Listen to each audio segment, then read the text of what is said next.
Hello friends, welcome to my channel. तो आपका इस वीडियो में स्वागत है। और आप लोग कैसे हैं? आई होप, उम्मीद करता हूँ आप लोग अच्छे होंगे।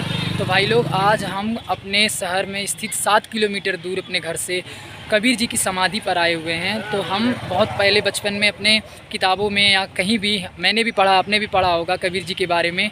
उनके दोहे से मैं भी बहुत इंस्पायर हुआ हूँ। उम्मीद करता हूँ आप भी बहुत इंस्पायर हुए होंगे। तो आज मैं आपको अपने शहर में स्थित कबीर समाधि का पूरा व्यू दिखाने जा रहा हूँ कि यहाँ पे कबीर समाधि को किस तरह से बनाया गया है। और बहुत अच्छी जगह है, आपको भी कभी टाइम मिलता है तो आप ज़रूर घूमने आना।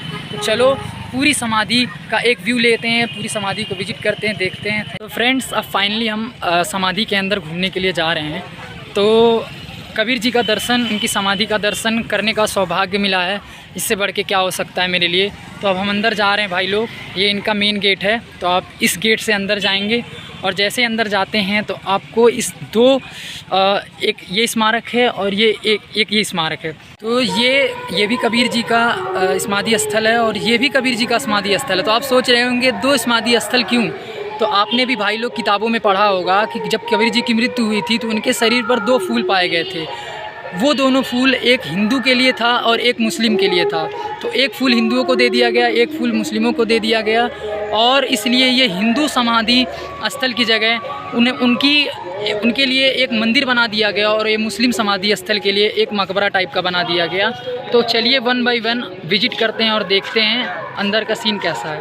भाई लोग, जब आप अंदर जाते हैं तो पहले हम सीढ़ियों से चढ़कर हम जाते हैं इस सदगुरु कबीर समाधि मंदिर पर। और ये जैसा कि मैंने आपको बताया मगहर में स्थित है। तो आपको आरती सुनाई दे रही होगी, सॉन्ग चल रहा होगा, तो जिसकी वजह से वॉइस में थोड़ी दिक्कत हो रही होगी, उसके लिए क्षमा चाहते हैं। पर ये आप देख सकते हैं, ये कबीर समाधि मंदिर है। और अब इसके पास आपको लेके चलते हैं। तो ये बेसिकली कबीर समाधि मंदिर ये हिंदुओं के लिए बनाया गया था, जिसमें कबीर जी का ये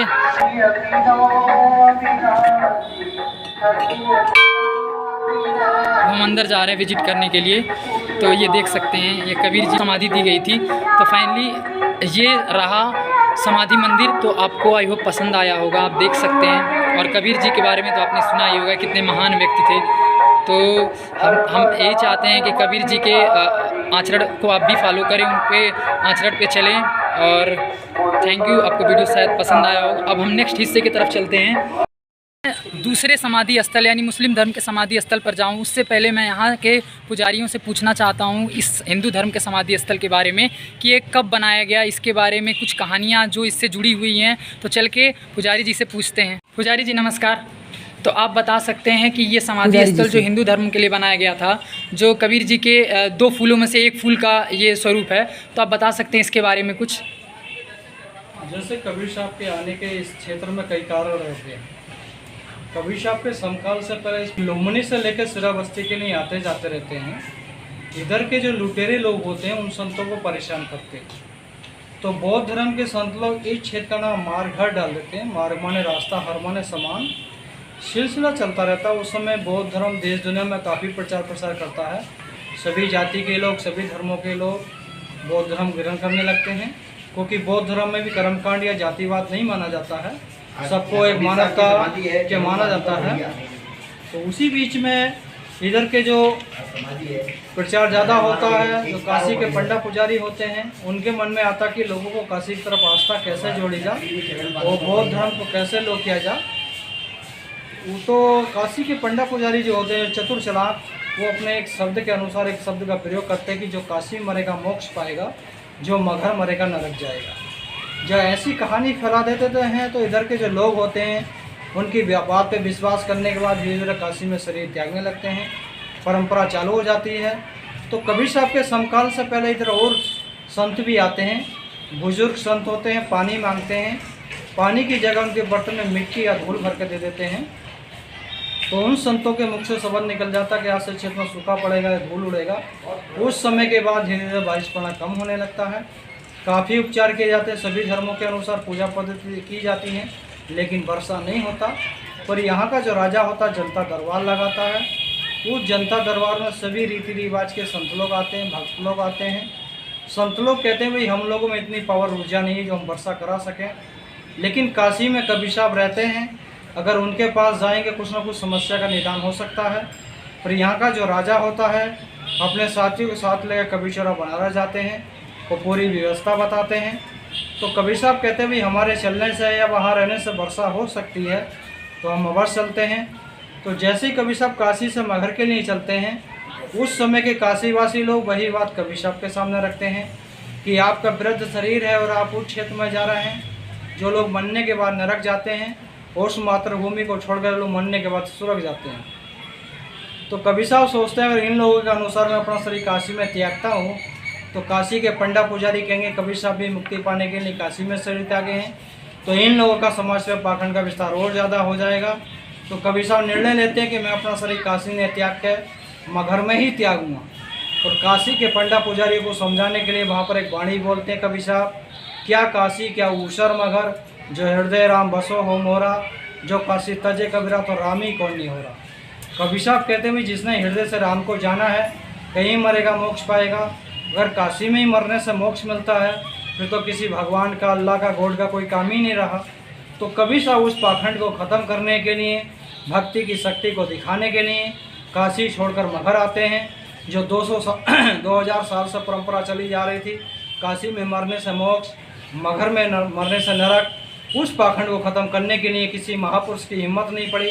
तो उस पाखंड को ख़त्म करने के लिए कबीर साहब ने काशी छोड़कर मगहर आए। यहाँ से 2 किलोमीटर दूर कबीर धुनी है, वहीं पर कबीर साहब ठहरते हैं। कबीर साहब का नाम सुनकर गोरखपीठ के गोरखनाथ संत भी आते हैं जो वर्तमान में रहे होंगे। तो गोरखनाथ जी के मन में आता है कि काशी से कबीर साहब कि हमको न बुला के कबीर साहब को बुला के लेकर आए हैं। तो कबीर साहब गोरखनाथ जी के हृदय की बात को जान जाते हैं। जैसे जनता कबीर साहब के पास आते गोरखनाथ के पास भेज देते हैं। तो गोरखनाथ जी अपनी ज्ञान शक्ति से कुछ पैर लगाते हैं, कुछ पानी का स्रोत क्रिया चलता है, जिस स्रोत का नाम गोरख तलैया नाम रखा जाता है। तो जनता कहती है इतने पानी से तो पूरे समाज की व्यवस्था नहीं हो सकती। तो गोरखनाथ जी कहते हैं जितने मेरी ऊर्जा थी लगा दी, इससे ज़्यादा मैं कुछ नहीं कर सकता। फिर जनता कबीर साहब के पास ही आती है। तो कबीर साहब अपने ध्यान में जाते हैं, अपनी ध्यान शक्ति के आधार से, आत्मा शक्ति के आधार से वर्षा कराते हैं। इतना वर्षा होता है जो नदी नाले सूखे रहते हैं, यामी नदी सूखा रहता है, उसमें पानी रीति चलने लगता है। उस समय के बाद इस क्षेत्र में बारिश पड़ना प्रारंभ हो जाता है। फिर वहाँ पर 5 संतों का मिलन होता है, कबीर साहब, नानक साहब, गोरखनाथ, केशवदास, संत रविदास। उसके बाद फिर कबीर साहब अपना इधर आते हैं, ऊंचा टीला देख कर झोंपड़ी बना के रहने लगते हैं। संत जन, भक्त जन उनसे मिलने के लिए आते जाते रहते हैं। जब ज़्यादा भीड़ जुटने लगता तो पीछे कबीर गुफा है जहाँ कबीर साहब बैठ कर अपना आत्मचिंतन करते हैं। जब उनका जाने का समय होता तो पूर्णतिथि बता देते हैं। जो भी ज्ञानी संत होते हैं या ज्ञानी भक्त होते हैं उनको अपनी ज्ञान ऊर्जा से पता चल जाता है कि इस दिन मेरा शरीर छूटेगा। तो कबीर साहब भी बता देते हैं। तो उस तिथि पर बनारस के राजा वीर सिंह बघेल को पता चलता है, वो भी आ जाते हैं।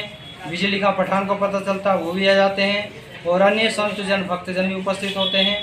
तो कबीर साहब सबसे मिलते हैं, वार्ता होता है। कबीर साहब कहते हैं जब तक झोंपड़ी के अंदर से आवाज़ आता रहे या आप लोगों को लगे कि मैं जीवित हूँ, जब तक झोंपड़ी नहीं खोल के देखना। जब आप लोगों को लगे कि मैं चला गया तो झोंपड़ी खोल कर देख लेना। ऐसे ही होता है। कबीर साहब अंदर चले जाते हैं, झोंपड़ी बाहर से बंद करा देते हैं। जब तक लोगों को लगता है कबीर साहब जीवित हैं, कोई विचार नहीं किया जाता। जब लोगों को लगता है कबीर साहब चले गए तो खोलने का विचार किया जाता है। तो खोलने से पहले ही दोनों धर्मों में उनके देश संसार को लेकर विवाद खड़ा हो जाता है। हिंदू राजा कहते हैं हमारी परंपरा के संत थे, हम इनको समाधि दे के मंदिर बनाएंगे। मुस्लिम राजा कहते नहीं, हमारी परंपरा के संत थे, हम इनको दफना के मजार बनाएंगे। यही दोनों में टकराव चलता रहता है। फिर निर्णय यह होता कि अभी युद्ध करेंगे, युद्ध में जो जीतेगा वही उनका संस्कार करेगा। ये इतनी बात आती है। दोनों शासक, हिंदू मुस्लिम शासक, आमने सामने तलवार लेकर तैयार हो जाते हैं। तो उसी परिस्थिति को ख़त्म करने के लिए, उस झगड़े को ख़त्म करने के लिए आकाशवाणी होता, खोलो पर्दा है नहीं मुर्दा, युद्ध मिथ्या तुम कर डाली, सुन के वाणी यचन निशानी, देख निशानी कर डाली, रोबे परवीना हतमत चीना। यह आकाशवाणी होता। दोनों लोग विमर्श करते हैं कि झगड़ा बात को करेंगे। पहले झोंपड़ी खोलते हैं, झोंपड़ी खोलते हैं तो उसी जगह फूल और चादर मिलता है, शरीर नहीं मिलता। उसी से हिंदू राजा यहाँ पर समाधि मंदिर स्थापित कर देते हैं, वो बगल में मुस्लिम राजा मजार स्थापित कर देते हैं। झगड़ा दोनों को ख़त्म हो जाता है। ऑल वर्ल्ड में एक ही महापुरुष की समाधि मगहर में है, जो मानवता, एकता, वो ज्ञान के प्रतीक है। तो इससे लोग अपना आते भी हैं, मानवता का संदेश लेके भी जाते हैं। या कोई भी व्यक्ति कहीं भी अपना घूम फिर सकता है, किसी के लिए कोई पाबंदी नहीं है। सभी धर्मों के, सभी जाति के लोग यहाँ पर आते हैं और अपना कबीर साहब के कुछ ना कुछ संदेश लेके जाते हैं। शाहिद बंदी। तो हम इस वीडियो के माध्यम से पुजारी जी को थैंक यू कहना चाहेंगे, क्योंकि उन्होंने बहुत सी कबीर जी के बारे में अनसुनी और बहुत सी रोचक बातें बताई हैं, जो बेसिकली में कबीर जी के बारे में लोगों को जल्दी पता नहीं चल पाता है। तो अगर आपको ये वीडियो पसंद आता है तो आप कमेंट में ज़रूर बताएं कि आपको कबीर जी की जो भी बातें हैं जो पुजारी जी ने बताई वो आपको कैसी लगी, और कबीर जी की विचारधारा पर आप भी चलने का प्रयास करें। तो अब हम दूसरे तरफ चलते हैं, जो कि एक मज़ार है, मुस्लिम धर्म के लिए बनाया गया था कबीर जी के दूसरे फूल के हिसाब से। तो अब वहाँ भी चलते हैं, हम वहाँ भी विजिट करते हैं कि दूसरे साइड जो मज़ार स्थित है मुस्लिम धर्म लोगों के लिए बनाया गया था, जो कि आप देख सकते हैं। अंदर चलते हैं तो हम आपको दिखाते हैं। तो ये कबीर जी के समय के वंशज हैं, और ये उनके बारे में आपको पूरी डिटेल देंगे कि ये मज़ार कब बना था और क्या है। तो आप मज़ार को देख सकते हैं, ये रही कबीर जी की मज़ार। तो आप देख सकते हैं कितनी अच्छी तरीके से इसको बनाया गया है, कितनी साफ़ सफाई रखी जाती है। तो कबीर जी जैसे कि एक महान संत थे, तो उनकी समाधि को भी अगर अच्छे से बनाया जाएगा तो कहीं ना कहीं समाज में उनके लिए एक अच्छी भावना प्रकट होती है। तो इससे हम अपने समाज को, यहाँ के पुजारियों को, यहाँ के जो इनके मज़ार के देख रेख करने वाले हैं, इन सबको हम यही कहना चाहेंगे कि आप लोग का बहुत बहुत धन्यवाद। कबीर जैसे महान संत के लिए आपने इतने अच्छे से समाधि को पूरा अच्छे से आपने बनाया हुआ है। तो आप बता सकते हैं समाधि कितने समय पहले बनाई गई है? 600 साल पुरानी समाधि है। और आपका नाम भैया? हमारा नाम अली हुसैन अंसारी है, हम यहाँ के मुतवल्ली हैं। अच्छा, तो ये इनका नाम अली हुसैन अंसारी है। और आप यहाँ के क्या हैं भैया? मुतवल्ली। तो जिसे हिंदी में महंत कहते हैं। अच्छा, तो हम जैसे हिंदी में इसे महंत कहते हैं, तो वैसे यहाँ ये मुस्लिम धर्म के एक तरह से कह सकते हैं फॉलोअर हैं। तो ये इस पूरी आप देख सकते हैं कैसा है यहाँ का पूरा ये समाधि। तो आई होप ये समाधि आपको देख के कबीर जी के आपको भी धन्य महसूस हुआ होगा, हम भी बहुत धन्य महसूस करते हैं। Thank you friends. को अगर पूरा व्यू दिखाना चाहूँ तो ये पूरब साइड में अगर आप बढ़ते जाएंगे तो आप आगे मंदिर की तरफ जाएंगे, जो कि कबीर समाधि मंदिर है। मैं आपको पूरा दिखा देता हूँ, जैसे कि मैंने वीडियो में एक बार आपको दिखा दिया, पर मैं आपको कोई भी जगह ऐसी नहीं है जो मैं चाहता हूँ आपसे छूट जाए।